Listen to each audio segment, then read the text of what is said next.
Welcome back everyone to the Hunt Lab, brought to you by Cervicide. In this module, we're going to be talking about rubs and what they mean. So here we have what's called a signpost rub. You can see by the scarring in the tree that it's been eaten away and wore down year after year.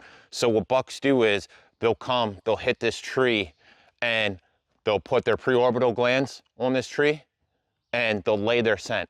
So any buck that comes into this area knows who's who in this location. This type of rub is going to be a lot different than just your territorial rub or your trail rub, things like that.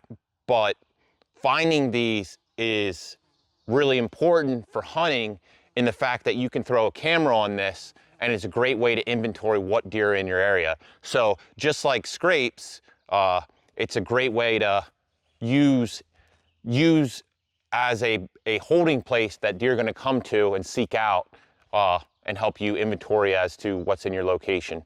But like I said, what's going to separate, and this is the key point, what's going to separate this, you're going to see major scarring on this tree from years and years of abuse.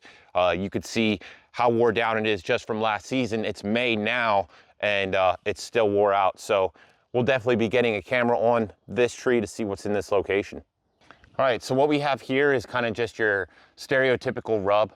It's on a little hemlock, and what bucks like to do, especially in the early season when they're just starting to shed their velvet, is they'll target trees that are really smelly.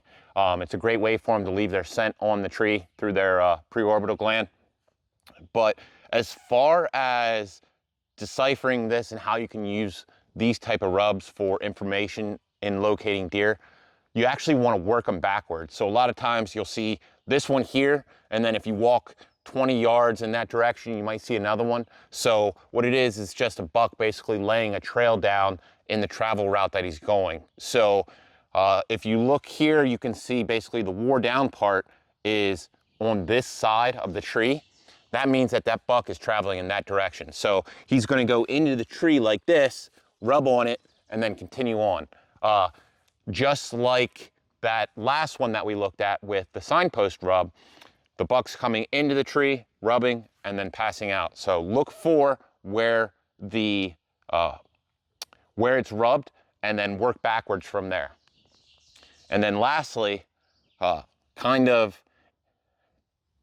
a way to judge a caliber of the buck, whether it's an older deer or if you want to gauge its headgear, if you will, is where the rub is on the height of the tree. So picture it kind of like a cow. A calf is going to be much shorter, whereas a bull is going to be much taller. So once you start getting rubs that are up higher in the tree, you're looking at an older age class animal. Typically that equates to larger headgear. So keep that in mind when you're out in the woods scouting.